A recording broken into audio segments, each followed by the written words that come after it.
Então, uma boa noite a todos e a todas. Eu vou, então, compartilhar aqui os slides para a gente começar a nossa conversa de hoje. Na verdade, é uma continuidade daquilo que nós já tivemos oportunidade anteriormente, na quarta-feira, de conversar. E aí, então, eu queria fazer uma rápida recapitulação com os pontos que foram assim mais importantes, né, que nós pudemos trabalhar lá dentro do nosso encontro passado. Então nós começamos falando um pouco da comparação da questão dos evangelhos, tocando, de certa maneira, o assunto da formação dos mesmos, e aí falávamos dessa aproximação, né, entre o Evangelho de Marcos e o Evangelho de Mateus.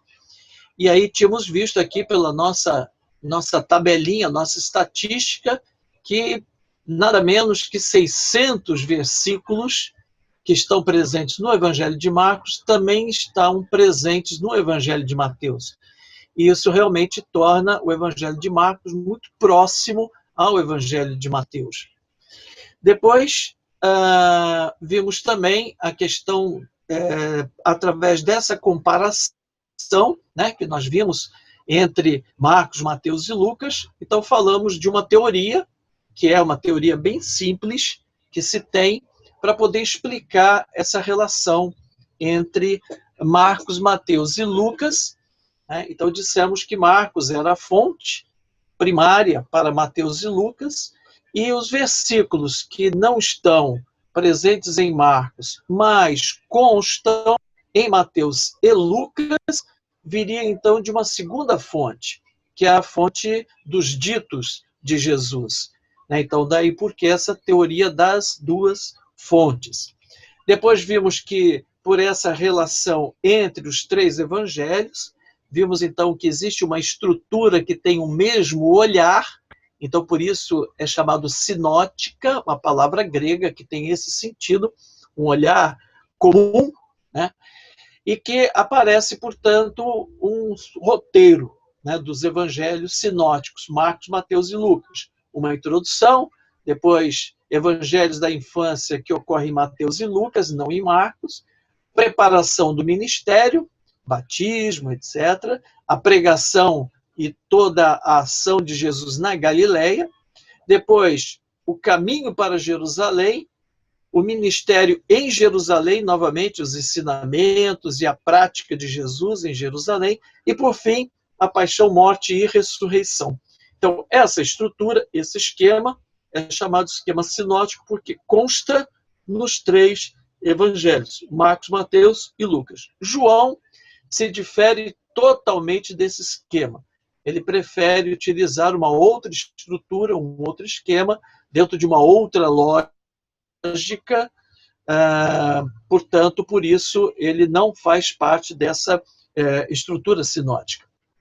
E aí, um pouco percorrendo aquilo que Lucas coloca para nós nos 4 primeiros versículos do seu evangelho, nos dizendo como foi que ele e por que resolveu escrever, e aí então nós vimos alguns pontos importantes sobre os fatos, acontecimentos de Jesus, então nascimento, batismo, ministério, morte, ressurreição, como que essa transmissão aconteceu a partir da pregação dos apóstolos, e ali nós temos principalmente os títulos de Jesus, depois os ditos e feitos por temas, e aí falamos um pouco desses pacotes, né, que a própria catequese coloca para nós, dos milagres, as parábolas, o sermão da montanha, e ainda dentro desse contexto da transmissão, um lugar importante que é o culto,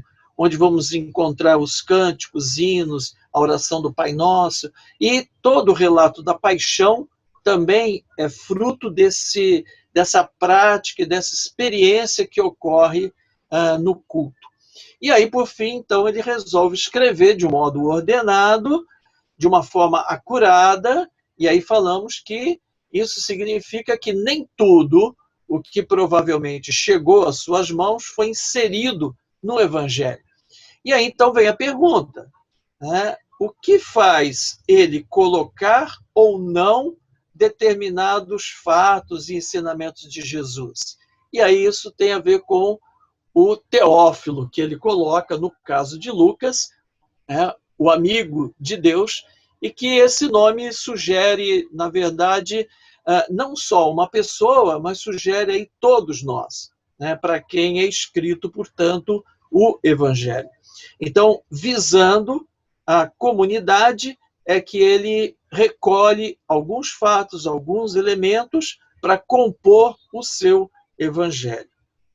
Depois falamos da questão do gênero literário do Evangelho, que, na verdade, dois elementos são importantíssimos, e fizemos a comparação com uma locomotiva que caminha sobre dois trilhos. Um trilho é a vida de Jesus e o outro trilho é a vida da comunidade. E aí, nesse sentido, nós fomos ver o trilho de Jesus e olhar um pouco o surgimento dos diversos grupos, dos diversos movimentos que foram surgindo desde o período anterior ao Novo Testamento até o próprio período de Jesus. E aí falamos um pouco desse surgimento, o pensamento que está por trás desses grupos, movimentos, etc. E aí entramos propriamente, então, em Mateus. E ao entrar em Mateus, nós colocamos um pouco o trilho da comunidade, né? E terminamos o nosso encontro com algumas perguntas chaves, né? Que fazem, na verdade, parte do Evangelho de Mateus. Quem somos nós? Qual a nossa missão? Permanecemos com o antigo numa continuidade ou nos lançamos numa novidade, fazendo uma ruptura com esse antigo? O momento é da observância ou da gratuidade? Permanecer com os ensinamentos dos fariseus, os ensinamentos judaicos, ou devemos ter uma postura mais radical, né, com a graça, com a presença de Deus? E algumas características que são marcantes é o evangelho da consolação, é o caminho do Messias, o caminho certo numa dúvida, né, nesse caminho de dúvida, portanto, que é colocado. É também o evangelho da revelação, ele vem cumprir a Sagrada Escritura, mais ou menos 50 passagens do Antigo Testamento estão ali presentes. E a figura de Moisés é central no evangelho de Mateus. E também é o evangelho da nova prática, que é a prática da justiça. Então, isso foi o que nós conversamos, né, na quarta-feira, e hoje, então, a gente vai dar uma continuidade ao nosso tema. Então, eu queria hoje assim, começar a falar sobre a estrutura do Evangelho de Mateus. Como é que ele está organizado? Então, se a gente observa bem os capítulos de Mateus, a gente vai percebendo que, basicamente, existem dois gêneros que saltam, né, ao nosso olhar. Nós vamos encontrar as narrativas e os discursos. Então, o gênero na forma de narrativa e o gênero na forma de discursos. São 5 discursos que nós temos e são intercalados por narrativas. Então, há um primeiro discurso, depois vem a narrativa, depois um outro discurso, aí vem uma narrativa. E a narrativa, normalmente, é algo que também está relacionado ao discurso, mas é a prática de Jesus. Os encontros, diálogos, milagres, conflitos, tudo aquilo que vai sendo relatado, narrado, né, das atividades que Jesus vai desenvolvendo na sua missão, desde a Galileia até Jerusalém. Nessa organização de narrativas e discursos, nós vamos encontrar, então, 5 discursos e 5 blocos de narrativas. Então, isso vai formar, na verdade, 5 blocos que nós chamamos de livrinhos, são os livrinhos de Mateus. Então, o primeiro livrinho de Mateus, com o primeiro discurso, a primeira narrativa, o segundo livrinho de Mateus, com o segundo discurso, segunda narrativa, e assim por diante, até o final, do Evangelho. Nessa divisão, a gente não está considerando os 2 primeiros capítulos, porque é o nascimento de Jesus. E isso forma, então, uma introdução. E também não estamos contando os capítulos finais, sobre a paixão, morte e ressurreição, que podemos considerar isso como uma conclusão. Então, nós teríamos a introdução, falando do nascimento de Jesus, os 5 livrinhos de Mateus, e ainda a conclusão com a paixão, morte e ressurreição. Então, se a gente inclui essas partes, então nós teremos uma divisão em 7.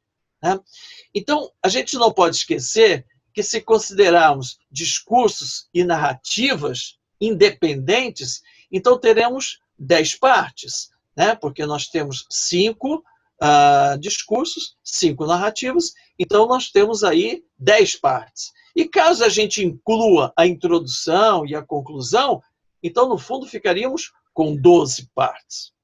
Então, veja só, todos esses números são muito simbólicos do contexto bíblico. Por quê?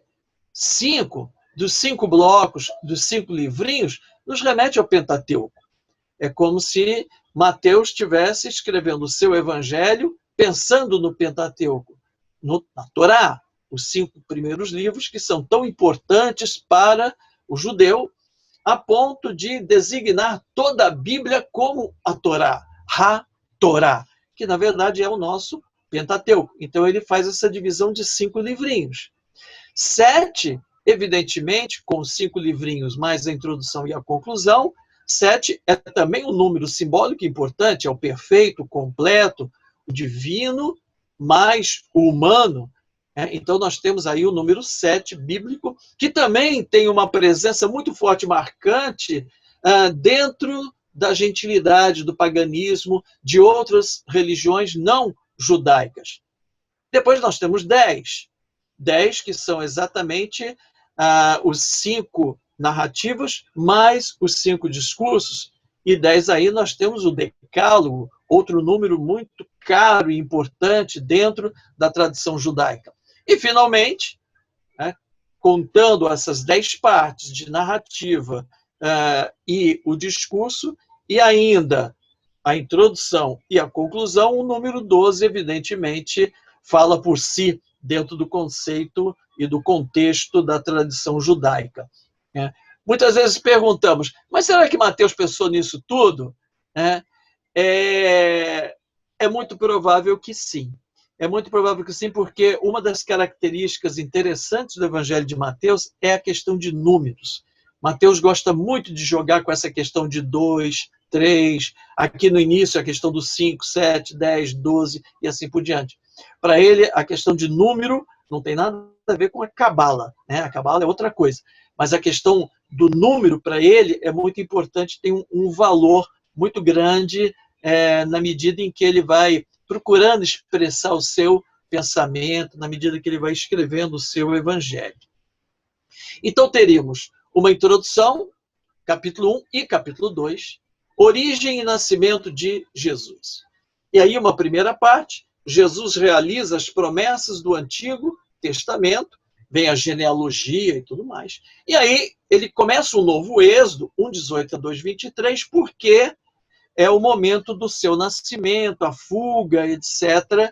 Então, esse texto do capítulo 1 e do capítulo 2, nós ainda hoje vamos entrar nele para entender essa introdução, então eu não vou me alongar muito aqui, só apontar para ele, portanto.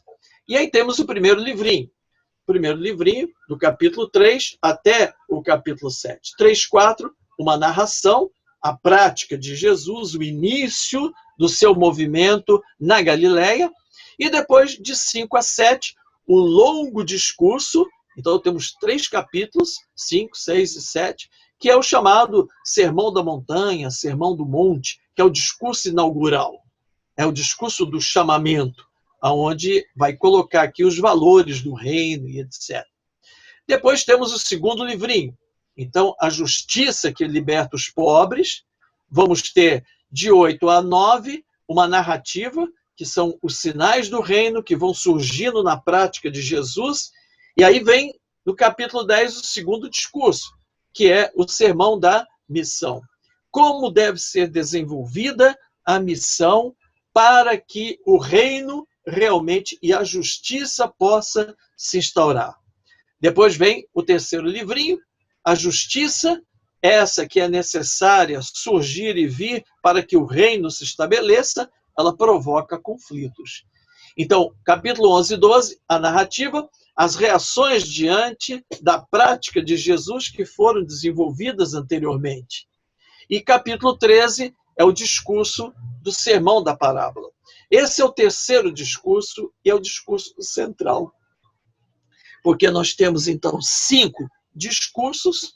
Então, o terceiro discurso, que é o discurso central, é justamente o tema do reino de Deus.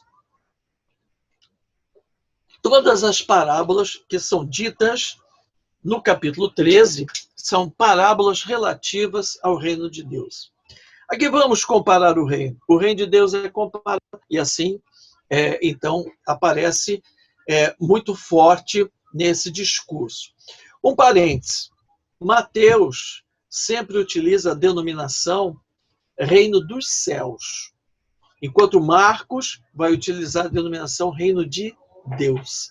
É importante, dentro do contexto mais judaizante de Mateus, não colocar o nome Deus.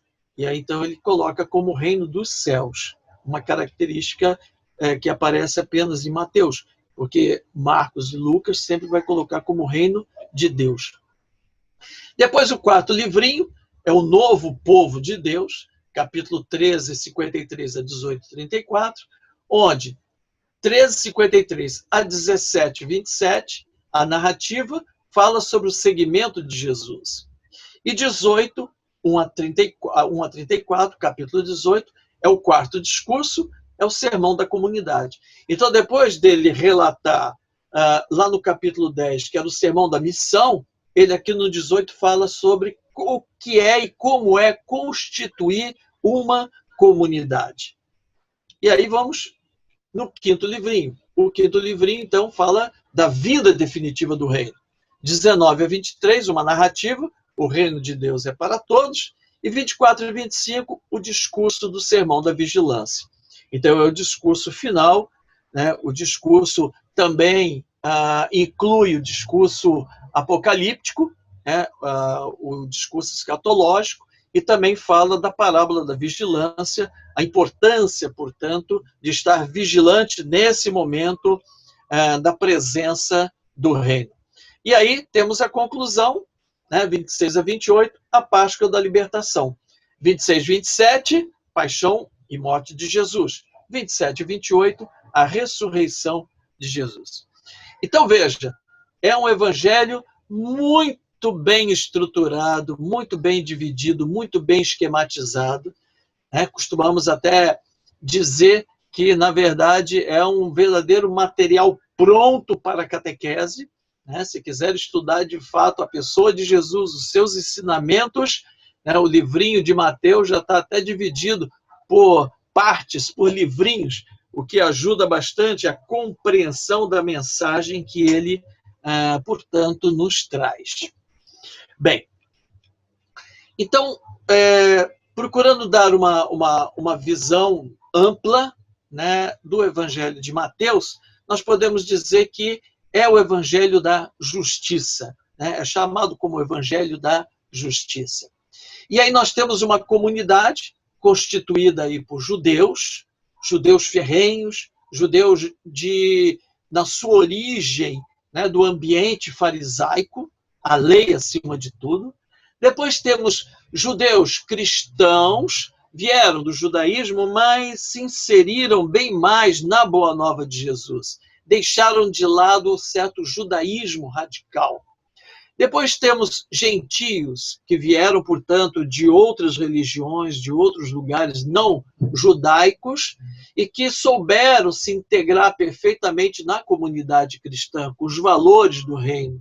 E depois vamos ter também gentios que trazem consigo uma mentalidade de fora do reino, na verdade, a mentalidade do império, né? E que não aceitam a radicalidade também judaica.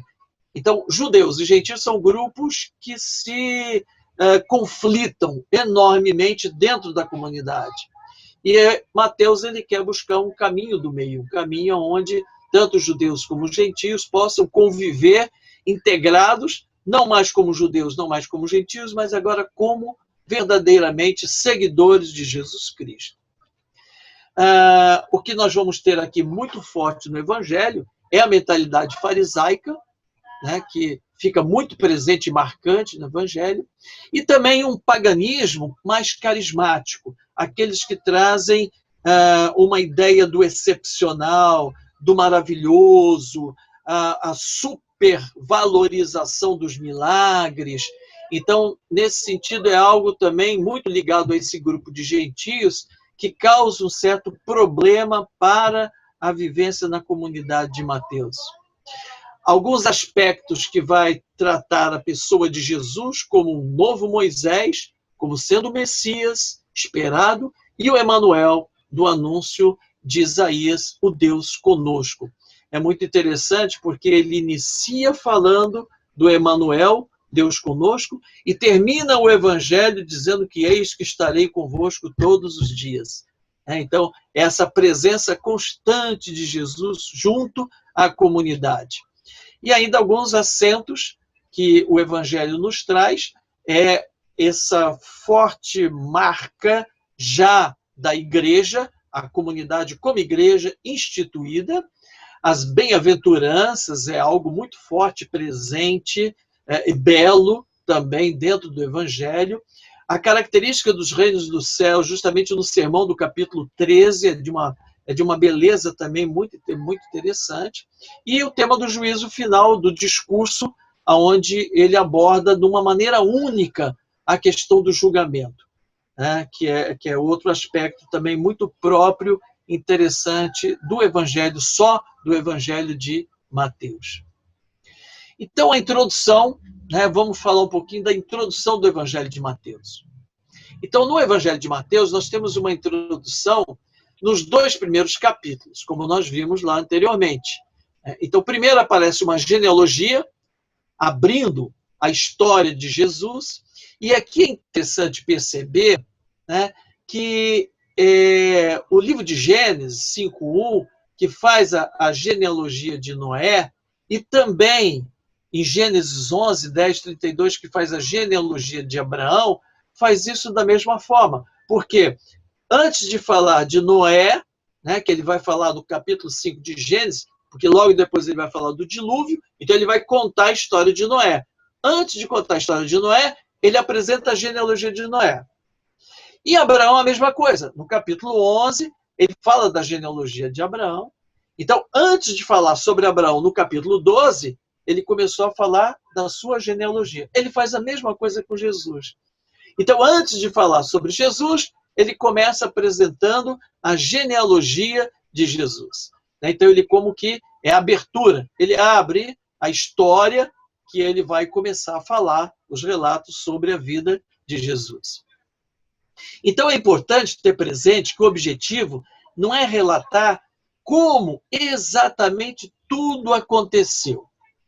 Então, volto de novo a falar, não é uma biografia. Mas o que se quer aqui nesses 2 capítulos é dar o sentido da vida de Jesus, através do relato do seu nascimento, contando com elementos que são significativos para a própria vida de Jesus.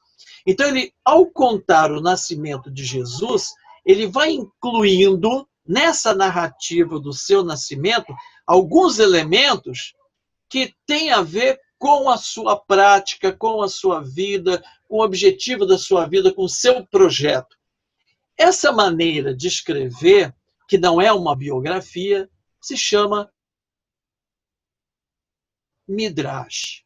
Então, o que nós temos no capítulo 1 e o capítulo é um Midrash. Outro exemplo de Midrash é o nascimento de Moisés, da questão toda lá das parteiras, depois da filha do faraó, coloca no barquinho, salva, a mãe vai amamentar, etc. Então, todo aquele relato do nascimento de Moisés, ele está encharcado de elementos que têm a ver com a sua missão. A própria questão de ser colocado no barquinho na água, ele vai ser salvo da água, porque lá na frente, no futuro, portanto, ele vai salvar o povo através da... Então, todos esses elementos que vão sendo incluídos no relato do nascimento, sem necessariamente ter um rigor histórico, eles são importantes porque servem para a gente entender o projeto, a missão, o propósito da vida daquele personagem que está sendo descrito através do Midrash. Se compararmos com a genealogia de Lucas, nós vamos encontrar diferenças marcantes. Então, veja, o que Lucas nos traz é um outro Midrash. Então, Mateus, temos um Midrash do nascimento de Jesus. Em Lucas, vamos ter um outro Midrash, porque se você compara o nascimento de Jesus em Mateus com o nascimento de Jesus em Lucas, você vai ver que é muito diferente um do outro. Então, a própria genealogia ela já tem diferenças enormes. A partir só desse ponto, percebemos aí que são dois midrashes diferentes. Em Mateus, na forma de narrar a genealogia, sempre vai aparecer assim, fulano foi pai de Beltrano, ou fulano gerou Beltrano. Lá no versículo 16, aparece uma interrupção. Então, ao invés de ser Jacó foi pai de ou que gerou José, e José foi pai ou que gerou Jesus, na verdade aparece então no versículo 16, Maria, sendo ela a geradora de Jesus. Então isso traz um sério problema. Por quê? Se é Maria quem gerou Jesus, e aí nós vamos ter aqui o texto de Isaías 7,14 como sendo um texto importante, como afirmação desse momento, que a virgem conceberá e dará à luz, é o texto que é tirado de Isaías. Então a pergunta é a seguinte, como pode Jesus ser descendente de Davi se a mulher não conta na jurisprudência judaica?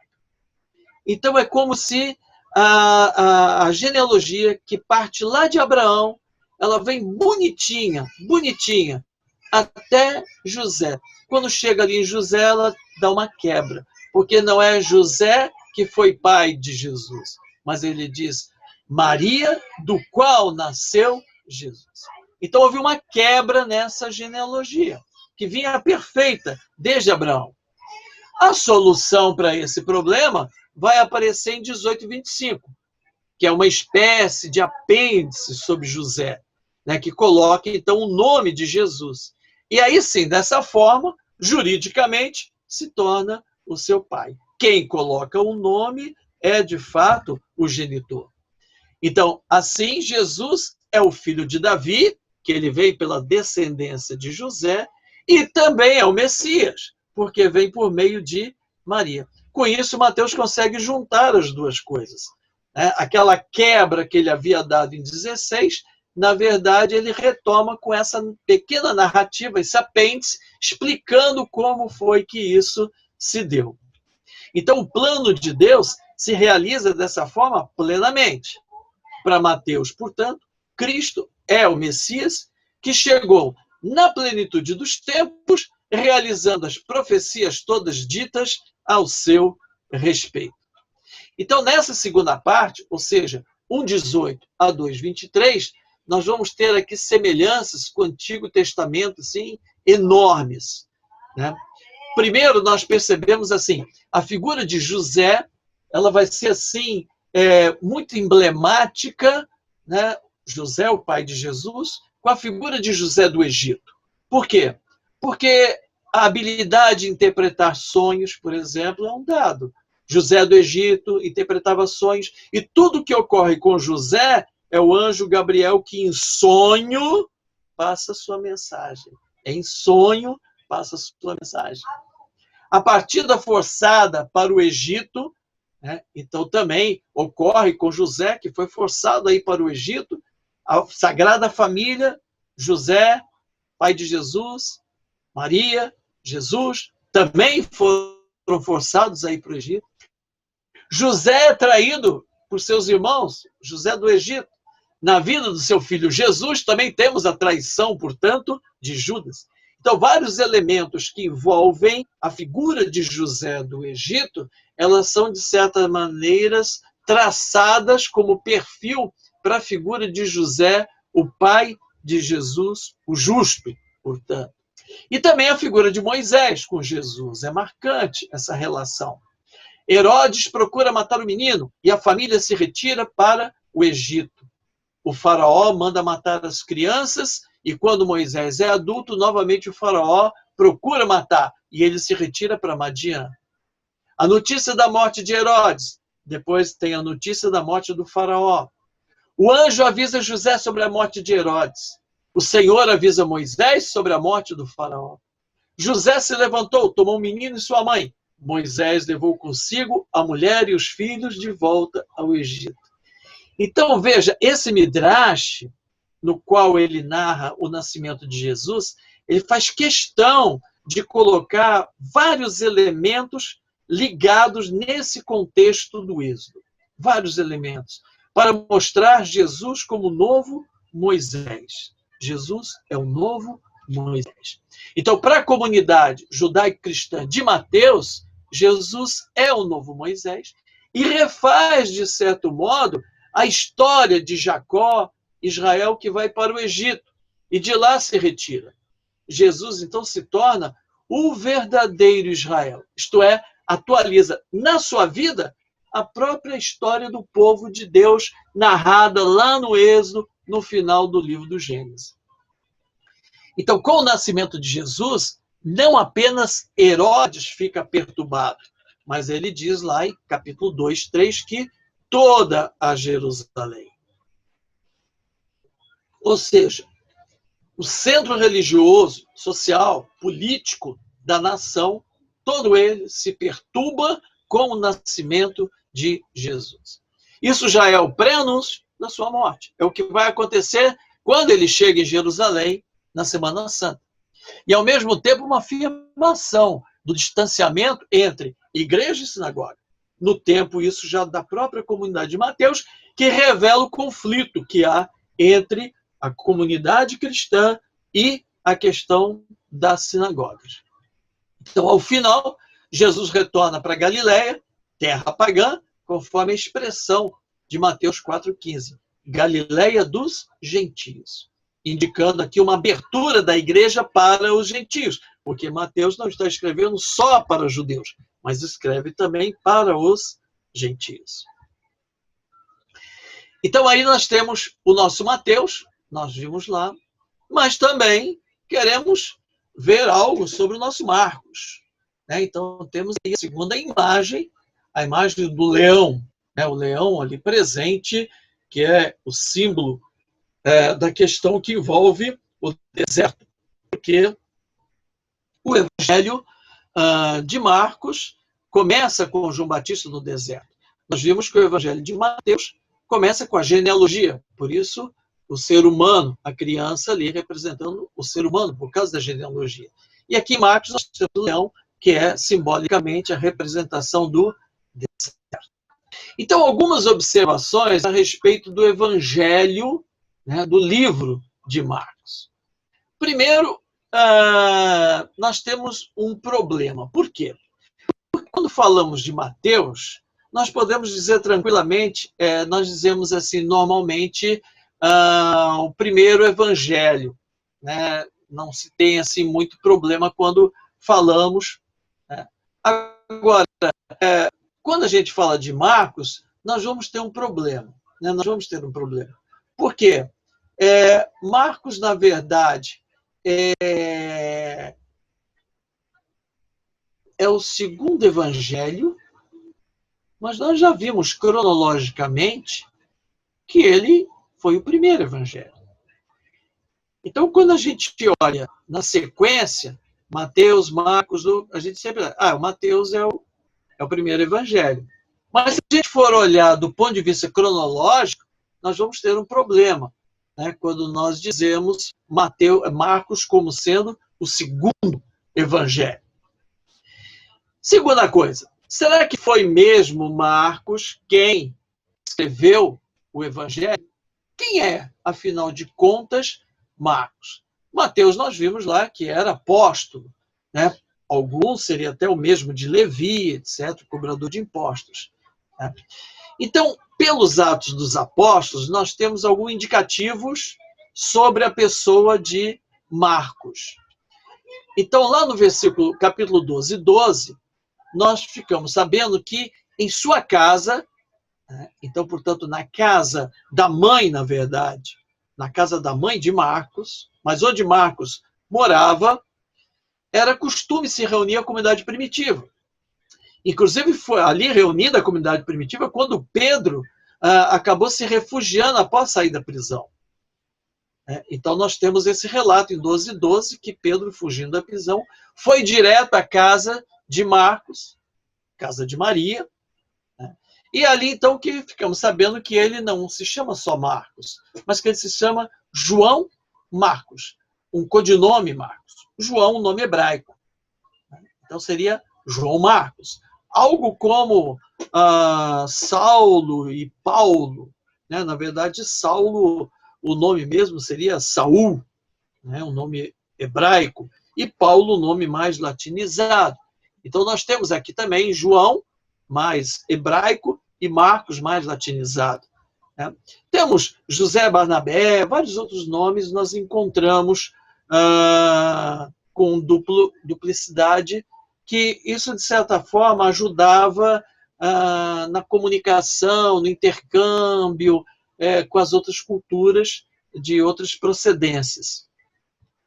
Depois, no 12:25 e no 13:5, aí ficamos sabendo que Marcos acompanha Paulo e Barnabé na primeira viagem missionária.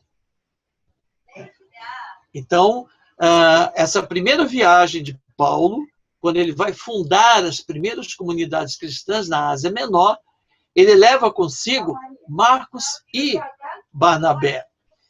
Agora, no capítulo 13:13, nós temos a informação de que ele regressa a Jerusalém, abandonando a viagem missionária. Né? Ou seja, nessa viagem que ele faz a primeira viagem missionária, no meio da viagem, ele abandona a viagem, ele abandona a missão, No capítulo 15, 37 a 39, Marcos torna-se motivo de desentendimento entre Paulo e Barnabé. E aí é uma divisão da dupla. Paulo parte, então, com Silas ou Silvano, a mesma pessoa, para a Síria, e Barnabé vai, então, com Marcos para Chipre. Há um problema, né? Não se sabe bem ao certo essa questão que ocorre entre eles, e quando chega no capítulo 15, que Paulo resolve fazer a segunda viagem, ele de novo chama Barnabé e diz: vamos retomar o nosso caminho que fizemos na viagem, e Barnabé concorda e diz: vou convidar de novo Marcos. E aí Paulo diz: não vamos levar Marcos porque ele nos abandonou na primeira viagem. E Barnabé também, então, declina da segunda viagem. Mas, em compensação, Barnabé vai com Marcos fazer uma outra viagem missionária para Chipre. Então, desse desentendimento, ganhamos aí duas equipes missionárias. Bem, através das cartas, nós também temos algumas informações sobre Marcos. Lá em Colossenses 4:10, sabemos que ele é primo de Barnabé. Ali o texto de Colossenses fala que Marcos era primo de Barnabé. E, na verdade, recebe a acolhida na comunidade por parte de Paulo, junto à comunidade de Colossos. É Paulo quem avisa, portanto, que Marcos vai estar na comunidade e que deve acolhê-lo. Depois, em Filemo 24, ele aparece em Roma, saudando, junto com Paulo a Filemo, no pequeno bilhete, que é chamada Carta a Filemo, é um bilhete a Filemo, com 24 versículos. No último versículo, aparece, então, o nome de Marcos, novamente saudando, né, a Filémon, que é membro da comunidade de Colossos. Na primeira carta de Pedro 5,13, nós encontramos Marcos em Roma com Pedro. Pedro faz referência a ele, meu dileto filho que está comigo, etc. E tal, né? E ainda na segunda carta a Timóteo 4,11, Paulo escreve para Timóteo para que ele traga Marcos para Roma, para ajudá-lo no ministério. Parece, então, aqui que em Colossenses, Filémon, 2 Timóteo, essa divergência ela teria terminado. O fato é que nós só encontramos essa divergência em Atos dos Apóstolos, né? As fontes paulinas, na verdade, não nos trazem esse desentendimento entre Paulo e Marcos. E temos, no próprio Evangelho de Marcos, um episódio que é próprio de Marcos, não tem em outro lugar. É o capítulo 14:51. É um relato de um pormenor que somente ocorre lá e que leva a crer que provavelmente tratava-se, muitos assim o dizem, do próprio Marcos. E o que é? É que na prisão de Jesus diz que os guardas seguraram um dos discípulos e esse conseguiu escapar, deixando a túnica na mão dos guardas e ele saiu nu, correndo. Esse episódio um tanto estranho, né? Muitos dizem, bom, um pormenor desse, só o próprio, né, que estava lá, que resolveu relatar isso no seu evangelho. Só que aqui tem um detalhe, né? Porque essa cena, né, ela é caracterizada numa descrição de Amós, no livro de Amós, dizendo que no dia de Javé, o mais forte, o mais guerreiro, o mais jovem, né, sairia nu, correria nu. Então parece que Marcos pegou esse relato para dizer que naquele momento da prisão, onde vai se dar o julgamento de fato, né, com a morte de Jesus, então ali se dá esse pormenor que ocorre descrito no livro de Amós. Mas somente Marcos trata desse texto. Nem Lucas, nem Mateus, nem João aparece, portanto. Então esse, na verdade, é a figura de Marcos que nós temos, portanto, por meio dos Atos dos Apóstolos, das cartas, né, como referências à pessoa de Marcos. Então, por essas indicações, se trata de um cristão, né, que tem uma grande participação na vida da comunidade primitiva. Afinal de contas, né, portanto, além de pertencer a uma família onde se abriga a igreja doméstica, primitiva, apostólica, ele participa com Paulo e Barnabé na fundação das comunidades. Então não é qualquer um, é alguém assim que tem um peso, né, uma capacidade muito grande.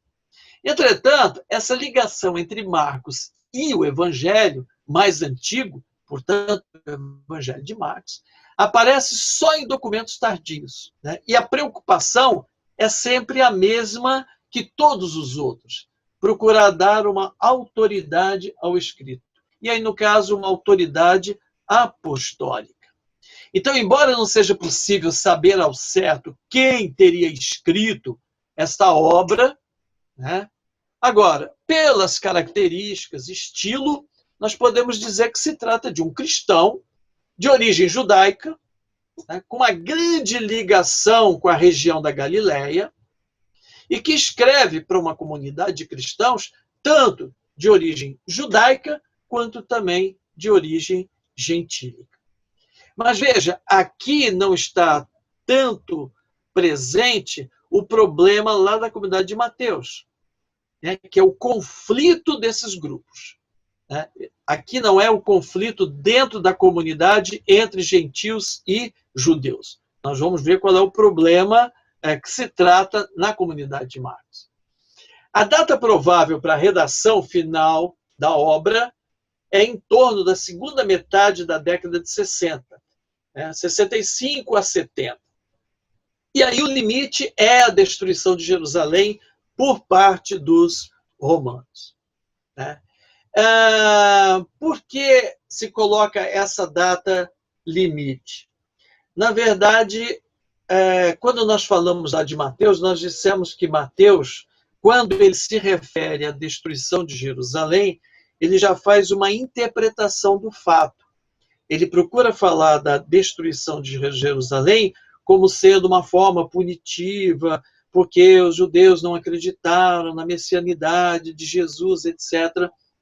Então, eles entendem que aquilo que aconteceu em Jerusalém foi uma punição.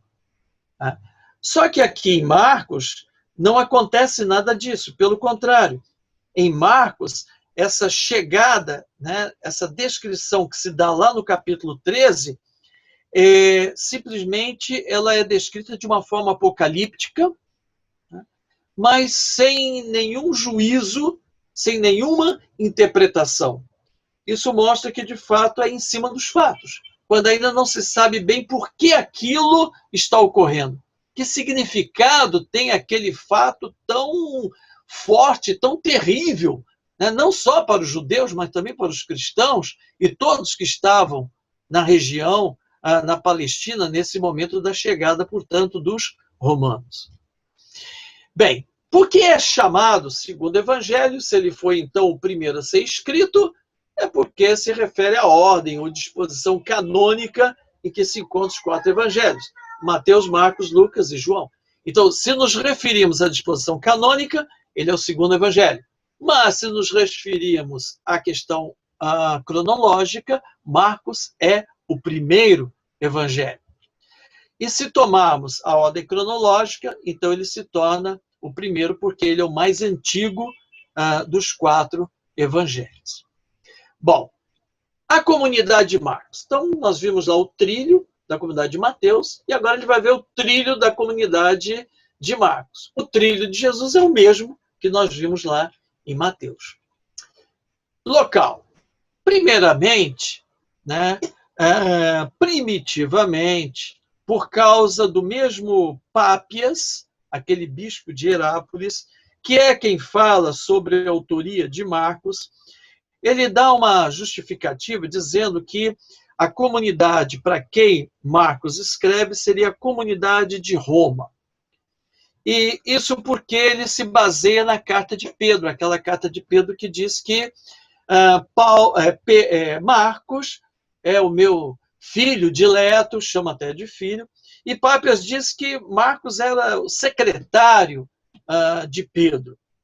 Essa afirmação de Pápias não tem fundamentação alguma.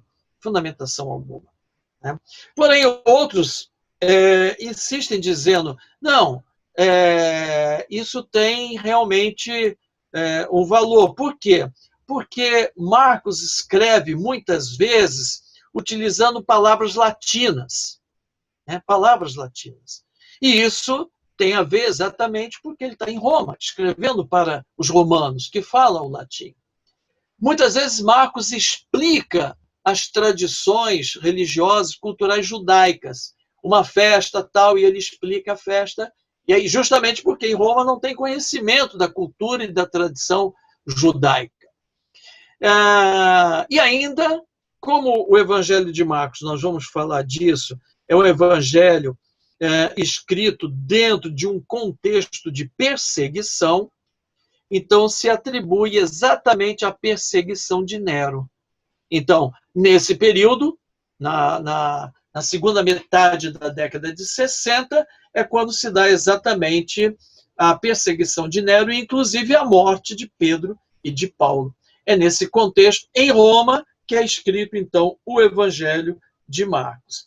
Essa visão, isso perdurou durante muito tempo, ainda encontramos em muitos livros, introduções de várias Bíblias colocam exatamente dessa maneira, só que com o advento do estudo do Evangelho de Marcos, e aqui vale uma observação muito interessante, que de todos os evangelhos, o menos estudado era justamente o Evangelho de Marcos. Isso porque sempre atribuíram o Evangelho de Marcos como uma síntese, um resumo do Evangelho de Mateus, por causa daquilo que nós dissemos anteriormente, que 600 versículos que estão presentes no seu Evangelho estão também presentes em Mateus. Então, a ideia era que Marcos recolheu alguns elementos do Evangelho de Mateus para compor o seu Evangelho.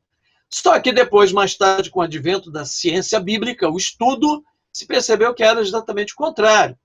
Não é que Marcos fez um resumo de Mateus, mas o contrário. Foi Mateus quem estendeu, ampliou o seu evangelho, partindo do evangelho de Marcos. E aí, portanto, todo o estudo acaba se voltando para Marcos, porque é a fonte, é o originário. Então começa a se perceber vários novos elementos no evangelho. E aí se levanta uma questão interessante. Qual é? É que ele apresenta a Galileia como um lugar principal da ação e missão de Jesus. Por quê?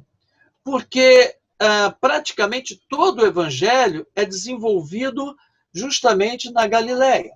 São 10 capítulos falando da Galileia. Os últimos 6 já está em Jerusalém. Então, a Galileia, ela é um lugar direcionado para a ação e missão de Jesus. Ao final do Evangelho, Jesus, inclusive, vai dizer: voltem para a Galileia, porque é lá que eu vos vou aparecer a vocês. Né? Então, a Galileia é um lugar importante para o Evangelho de Marcos. E aí, então, muitos estudiosos entendem hoje que a comunidade não era de Roma, mas era uma comunidade na Galileia. Porém, aqueles 2 elementos, né, os 3 elementos que eu falei. Primeiro, Marcos utiliza muito a questão ligada, muito não, mas utiliza algumas palavras latinas no seu evangelho. Escreve em grego, mas utiliza algumas palavras latinizadas. Então, por que ele faria isso na Galileia? É que nós temos que lembrar, como disse lá o Evangelho de Mateus, Galileia, a terra dos gentios. A Galileia não era só de judeus. A Galileia era um lugar presente, muito fortemente habitada por estrangeiros, principalmente ex-combatentes romanos que iam para lá porque as terras eram doadas a ele como benefício pelos serviços prestados ao exército romano.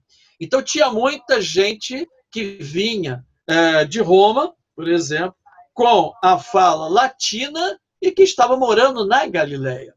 Então, muito provável também na própria comunidade, muitos desses ingressaram na comunidade de Marcos. E daí por cá ele vai colocar algumas palavras latinas. Daí porque também vai explicar muitas questões judaicas da cultura, da religiosidade, por esse mesmo motivo. Mas e a perseguição? A perseguição porque nesse período, no final da década de 60, então nós vamos ter a destruição de Jerusalém. Mas o que a destruição de Jerusalém tem a ver com a Galileia? Acontece que quando as legiões romanas desembocam, portanto, na Palestina, elas vêm justamente através da Galileia.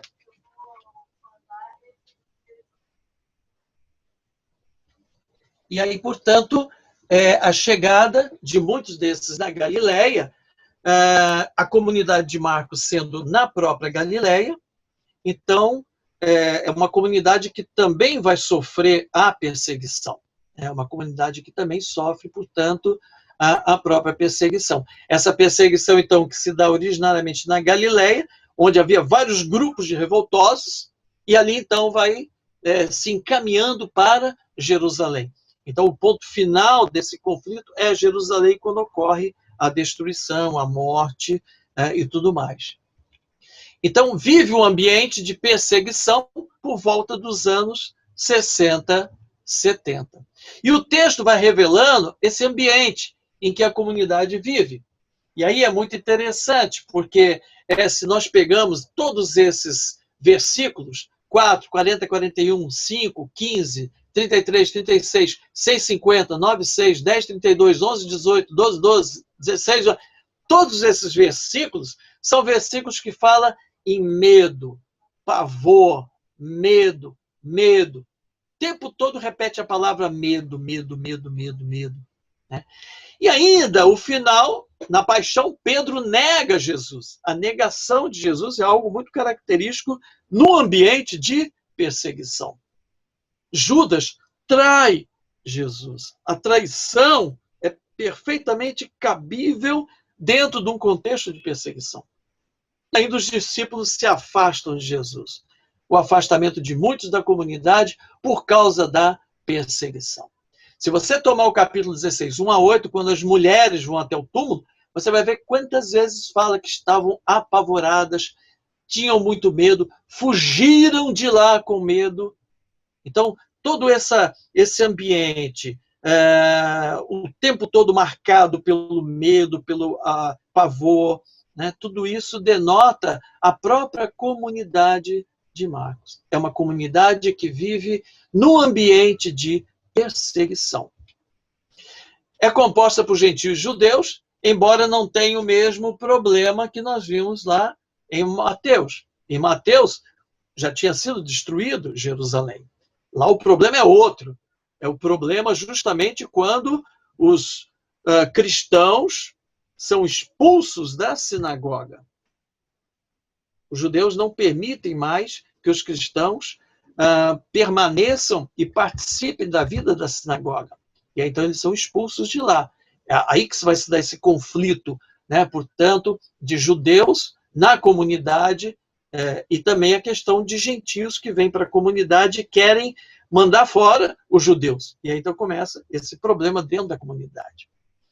A visão de Cristo, então, a cristologia, né, que se tem, é uma visão, nesse contexto de medo, de um Cristo glorificado, triunfalista, que está junto do Pai, reinando para todo sempre, ou seja, é uma cristologia que não entende muito ou não quer entender a importância do Jesus encarnado, mas quer ver apenas o Cristo glorioso, ressuscitado. E por que isso? Porque no ambiente de perseguição, quando a morte está à sua porta, logicamente que você não vai pensar em enfrentamento como Jesus enfrentou as autoridades. Esse Jesus que enfrenta as autoridades não é um Jesus com o qual a comunidade quer se identificar, porque senão ela também vai ter que enfrentar as autoridades. E enfrentando as autoridades, fatalmente serão condenadas. Então, preferem ter uma visão de Cristo glorioso, e aí uma visão centrada em si mesmo. É uma comunidade que se volta para ela mesma. Então, a visão de igreja, a eclesiologia, é justamente uma igreja para dentro. Né? É o oposto do que Francisco, hoje em dia, pede de nós, né? Uma igreja para fora. Então, a igreja de Marcos é exatamente esse o problema que ela está vivendo. E aí, portanto, Marcos está escrevendo para uma comunidade para que ela entenda, de uma vez por todas, que é importantíssimo que ela reconheça esse Jesus que veio entre nós, passou entre nós, viveu como cada um de nós, mas não fugiu à sua missão, permaneceu firme nessa missão. E qual era essa missão? De pregar e viver o reino de Deus. Então, duas perguntas são chaves no Evangelho de Marcos. Temos duas perguntas chaves no Evangelho de Marcos. Né? A primeira delas é: quem verdadeiramente é Jesus? É preciso você ter clareza da pessoa de Jesus para não viver uma prática cristã que falseia o todo de Jesus, mas apenas vê o lado glorioso. E não vê o lado messiânico, o lado humano, o lado encarnado, o lado do sofrimento pelo qual ele passa em nome do projeto do Pai. É preciso refazer essa imagem de Jesus, reconhecer verdadeiramente quem é Jesus. Mas para que isso? E aí é por causa da segunda pergunta.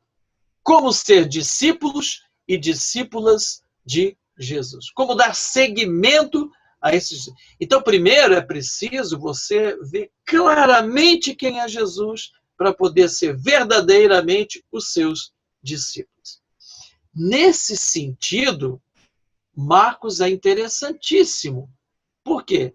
Porque o paradigma do seu evangelho é a pessoa de Jesus. Marcos está escrevendo para a sua comunidade, para que ela seja verdadeiramente seguidora de Jesus. E para ser seguidora de Jesus, tem que prestar atenção e observar tudo aquilo que Jesus fez. E ele sempre apresenta os apóstolos como pessoas dúbias, pessoas que não entendem, pessoas que são difíceis compreender a mensagem, vira e mexe, estão com problemas com Jesus. Então, para Marcos, ele pinta um quadro dos apóstolos com o rosto das pessoas da sua comunidade, que estavam desse jeito. Pessoas dúbias, que não entendem Jesus, têm dificuldade em dar seguimento a ele. Então, quando a comunidade está lendo, ouvindo o evangelho, ela, na verdade, começa a perceber que, ora, se eles que estavam com Jesus não estavam entendendo e compreendendo verdadeiramente quem era Jesus, então, logicamente, vai chegando à conclusão. Quanto mais nós, que estamos aqui 40 anos depois deles. Só que tem um pequeno detalhe. E é aí que é o puxão de orelha de Marcos. E qual é? É que os apóstolos, que não estão entendendo, compreendendo Jesus, não estão sabendo ser verdadeiramente discípulos e discípulos de Jesus, ainda não sabiam que ele ia ressuscitar. Só que a comunidade, 40 anos depois, sabia da ressurreição. Então é como se ele dissesse, se eles eram burrinhos, vocês são burrinhos e meio, porque vocês sabem do final da história e estão tendo uma prática igualzinha a eles. Portanto, a vossa prática deve ser exatamente de acordo com a pessoa de Jesus. Então você deve se identificar com o mestre, seguir os seus passos, e é aí então que ele aponta firmemente, ele vai apontar para a cruz, o caminho necessário para ser discípulo e discípula de Jesus. Então, temos 3 chaves para a gente perceber as divisões no Evangelho de Marcos. Assim como nós vimos lá a estrutura, né, do Evangelho de Mateus, nós também temos uma estrutura aqui no Evangelho de Marcos. A primeira chave é que ele foi escrito para ser lido e ouvido em comunidade. Livro sozinho, né, você sempre pode coisa outra. Mas quando você está na comunidade e lá na frente alguém está lendo o Evangelho, você, mais uma vez, não entendi direito. Então, um livro escrito para ser ouvido em celebrações comunitárias tem um jeito diferente de dividir o assunto do que um livro escrito para ser lido numa leitura individual. Uma segunda chave é que Marcos é uma narrativa. Lembra que eu falei que Mateus é narrativa e discurso, narrativa e discurso? Marcos não. Marcos é só narrativa. Narrativa do começo até o final. E a narração, na verdade, é como um rio. Então, percorrendo um rio de barco, você não percebe divisões dentro d'água. O rio não tem divisão. É só um fluxo, do começo até o fim. Então, no rio, as divisões você vai fazendo um pouco a partir da margem que você vê. Então, por exemplo, aquele trecho bonito que vai daquela casa, na curva, até aquela palmeira, 3 curvas depois, mas dentro da água, você não percebe, na verdade, divisão alguma. Você não consegue perceber uma certa divisão. E a narração de Marcos, ela flui como um rio. E essas divisões, os ouvintes vão encontrando justamente na margem, ou seja, nos lugares onde Jesus passa, nas pessoas que ele encontra, nas estradas que percorre. Essas indicações na margem é que ajudam os ouvintes a não se perder no meio de tantas palavras e ações de Jesus, né, e sobre também Jesus. Então, o quadro geográfico ajuda o leitor, a leitora, a caminhar com Jesus passo a passo, desde a Galileia até Jerusalém, desde o lago até o Calvário. Então, aparece muito assim, por ser uma narrativa, né, em seguida, saindo dali, chegando em tal lugar, Então, as referências geográficas são marcantes no Evangelho de Marcos. E a terceira chave é que ele é um livro que foi escrito para ser lido uma única vez. Então, os judeus costumavam fazer assim com os pequenos livros do Antigo Testamento. Então, por exemplo, na noite de Páscoa, eles liam de uma só vez todo o livro, por exemplo, do Cântico dos Cânticos. Alguns estudiosos acham que o Evangelho de Marcos foi escrito para ser lido todo ele na noite de Páscoa, na vigília pascal. Então, para os ouvintes não se cansarem, a leitura tinha que ter algumas divisões, algumas pausas. Quando a narrativa é longa, como o Evangelho de Marcos, a leitura deve ser interrompida de vez em quando. Em certos momentos tem que haver uma pausa. Do contrário, os ouvintes acabam se perdendo.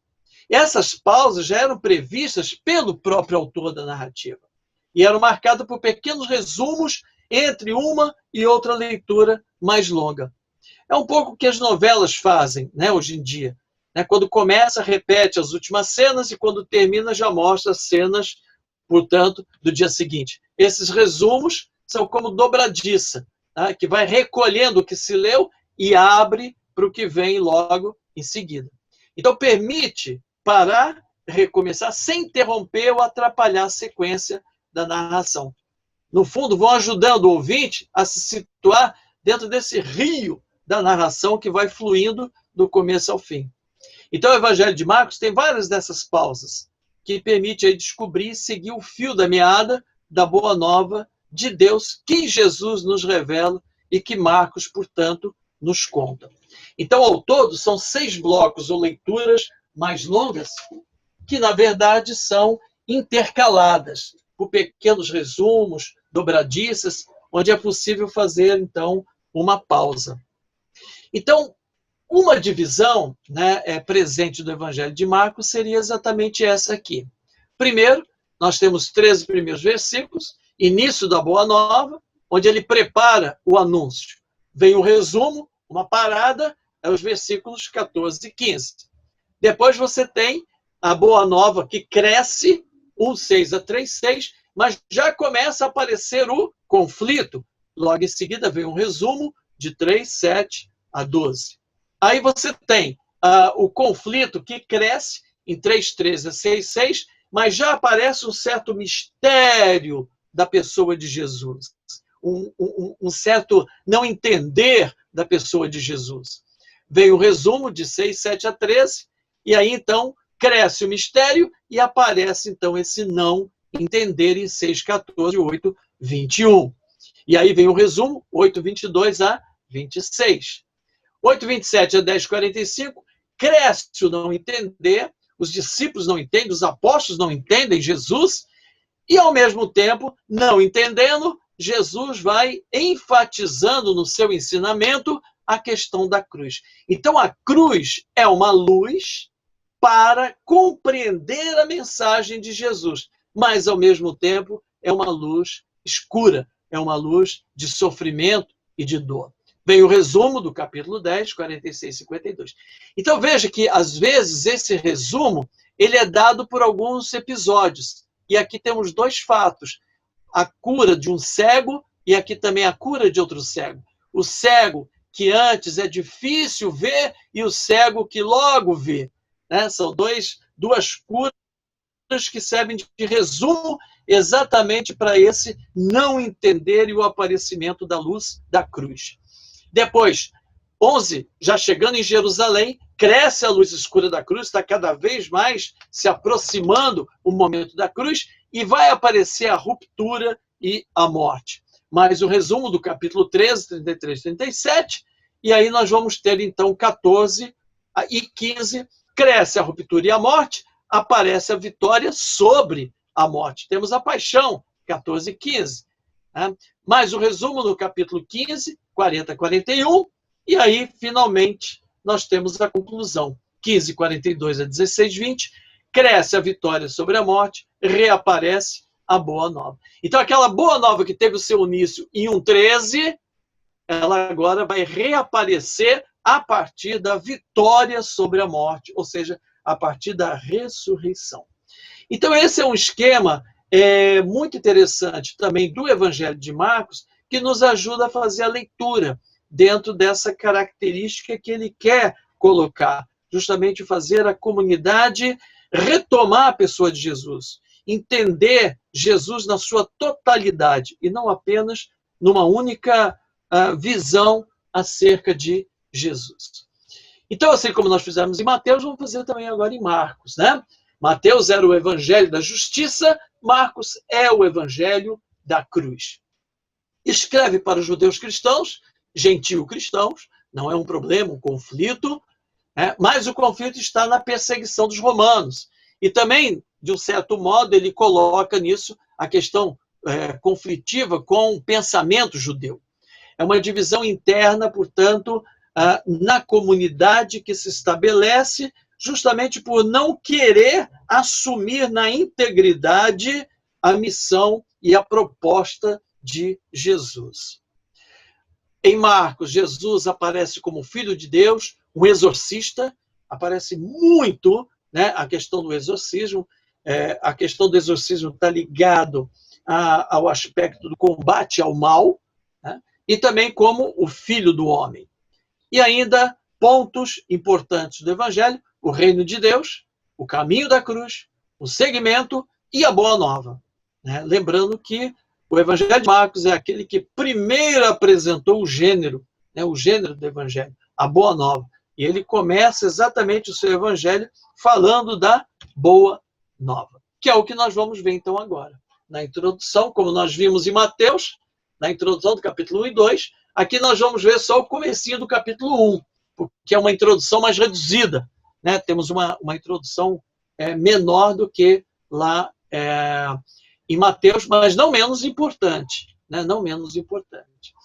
Então, nessa introdução, no capítulo 1, nós vamos ter a boa nova e também vamos encontrar no capítulo 1 a missão.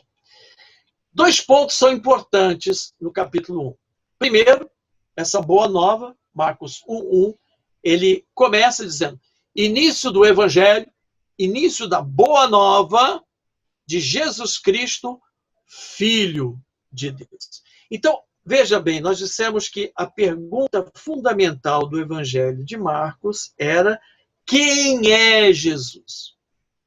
Então, ele inicia o seu Evangelho dizendo já quem é Jesus: o Filho de Deus. Dos 16 capítulos, lá no capítulo 8, nós vamos encontrar o episódio quando ele pergunta aos discípulos: quem dizem que eu sou? Quem é Jesus? E depois ainda diz: e vocês? Quem sou eu para vocês? Então, a pergunta fundamental está lá no meio, no centro do Evangelho. E lá no capítulo 15, no finalzinho, diante do soldado romano, o próprio soldado olha para Jesus e diz: verdadeiramente, este homem era filho de Deus. Então, veja que interessante. No começo e no final vem a resposta para a pergunta fundamental que está no centro do Evangelho. Quem sou eu? Quem sou eu? O Filho de Deus. E aí nós temos no versículo 2 também, então, esse primeiro versículo, o início da boa nova, do Filho de Deus. E agora ele vem com um anúncio profético. Então ele diz: conforme o profeta Isaías, eis que eu envio o meu mensageiro à tua frente, ele preparará o teu caminho. Voz de quem clama no deserto: preparai o caminho do Senhor, endireitai as suas estradas. Aqui é interessante porque ele coloca, tudo na conta do profeta Isaías. Só que esse texto, eis que eu envio o meu mensageiro à tua frente, ele preparará o teu caminho, ele não é um texto de Isaías. Ele é um texto de Malaquias 3:1. Mas Marcos não cita Malaquias. Ele só cita Isaías. Ele diz que é como se fosse tudo de Isaías. Ele diz assim: como está no livro do profeta Isaías, eis que eu envio o meu mensageiro à tua frente, preparar o teu caminho. Não está. Não está. Mas voz de que clama no deserto, preparai o caminho do Senhor. Está em Isaías 40, versículo 3. Chama atenção porque que ele, então, coloca todo esse início, essa introdução na conta de Isaías. Por que ele faz isso? Colocar isso na conta de Isaías. Bom, depois, 4:5, ele faz o anúncio de João Batista. Assim apareceu João no deserto, batizando e pregando o batismo de conversão para o perdão dos pecados. Vinham procurá-lo toda a região da Judéia e todos os habitantes de Jerusalém. Confessavam os seus pecados e por ele eram batizados no Rio Jordão. Chama atenção aqui que João batizava todos pregando o batismo de conversão e perdão dos pecados. Conversão e perdão dos pecados, o batismo de João. Segunda coisa, toda a região da Judéia, todos os habitantes de Jerusalém vinham procurá-lo, confessando os pecados e por ele eram batizados. Então veja que aqui é um certo exagero. Você dizer que toda a região da Judéia, todos os habitantes, imagine o sumo sacerdote, fariseu, saduceu, todo aquele grupo todo indo até João Batista para ser batizado. Historicamente, isso, né, não ocorreu. Mas por que cargas d'água, então, ele apresenta dessa forma? Na verdade, ele já está, de certo modo, preparando o batismo de Jesus. Eu já vou já comentar a questão do batismo de Jesus.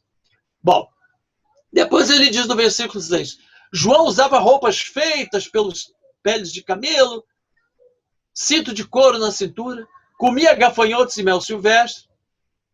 Então, onde ele tira essa apresentação de João?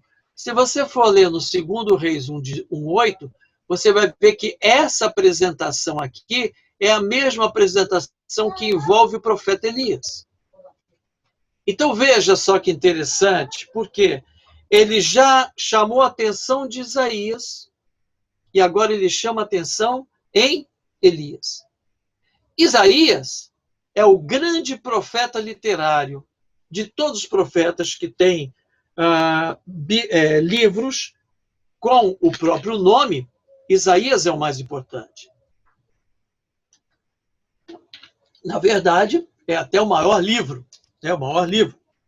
E claro que Elias é a referência do profetismo em Israel. Quando se quer falar do profetismo, a pessoa que personifica o profetismo, como Moisés personifica a lei, como Salomão personifica a sabedoria, então o profetismo é personificado pela figura de Elias. Por isso ele traz para esse contexto da apresentação, da introdução, a figura de Elias. E aí ele vai dizer a importância de João, e pregava dizendo, depois de mim, vem um mais forte do que eu. Diante dele, nem sou digno de abaixar-me e desatar a correia das suas sandálias. Eu vos batizei em água, ele vos batizará no Espírito Santo. E aí vem, então, o batismo. E no batismo nós vamos encontrar mais um texto de Isaías, do servo sofredor, Isaías 63, 11 a 19. Então ele diz assim, naqueles dias, Jesus veio de Nazaré da Galiléia e foi batizado por João no Jordão. E logo que Jesus saiu da água, viu os céus abertos e o Espírito descendo sobre ele como uma pomba, e do céu uma voz dizia, Tu és o meu filho amado, em ti eu me agrado. Essa frase, Tu és o meu filho amado, em ti eu me agrado, é o texto de Isaías 63, 11 a 19. É ali que nós encontramos essa frase. Agora, veja bem, nós vimos lá anteriormente que o batismo de João era o batismo para conversão e a remissão dos pecados. O que tem a ver esse batismo de João com Jesus? Por que razão, então, Jesus seria batizado por João se a conversão e o perdão dos pecados, na verdade, nada diz respeito a Jesus? No fundo, aqui, nós temos um sentido interessante do batismo. E o sentido interessante do batismo de Jesus é que ele serve como apresentação de Jesus no mundo. Jesus é apresentado ao mundo através do batismo de João. E aqui é interessante porque não é só Jesus é apresentado aqui a Trindade, porque nós temos Jesus, que é batizado, não tem nada a ver com o sentido do batismo de João Batista, tem o sentido de apresentá-lo à humanidade, e depois nós temos, então, do céu vem o Espírito descendo sobre ele como uma pomba. Como uma pomba. Mas por que aparece o Espírito na forma corpórea de uma pomba? Porque há uma ligação direta com a questão de que Jesus sai das águas.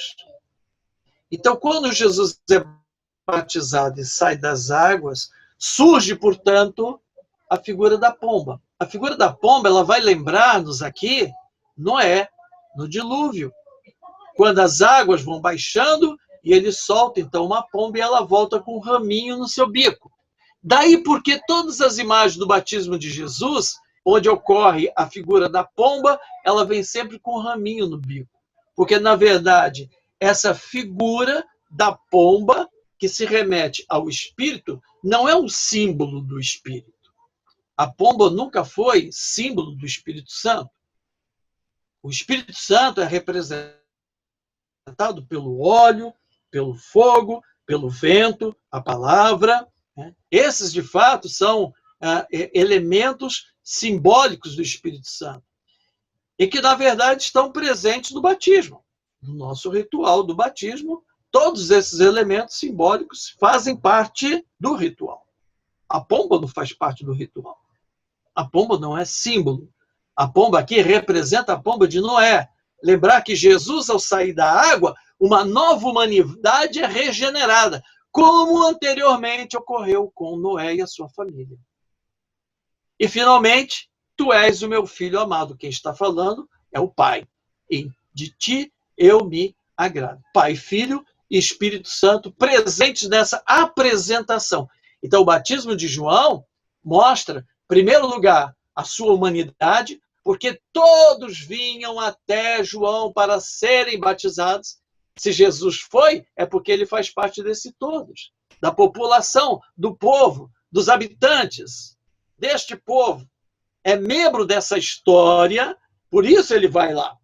Só que o sentido do batismo para Jesus não é o sentido da questão do pecado, mas é o sentido de que ele é apresentado à humanidade através desse batismo. O lugar do deserto. Então, o povo do Antigo Testamento, depois da fuga da escravidão do Egito. Marcos 1, 12 e 13. Logo depois, o Espírito levou para o deserto. Deserto. Esteve lá 40 dias, uns 40 anos, sendo tentado por Satanás. O povo lá também foi tentado, queria voltar para o Egito. Vivia com os animais selvagens, os anjos serviam, na plenitude ali da paz harmônica primitiva, como o jardim.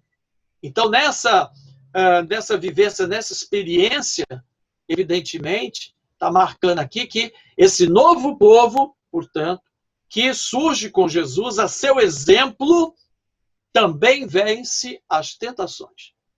Também é tentado por Satanás, mas vence a tentação a exemplo do próprio Jesus. Então, veja, fica a pergunta, por que tanta recordação de textos do Antigo Testamento? Isaías, Elias, tentação, Noé, deserto, povo, etc, etc, etc. Então, a Boa Nova, ela está inserida dentro da história, em especial na história do Antigo Testamento, onde acontece a promessa de Javé.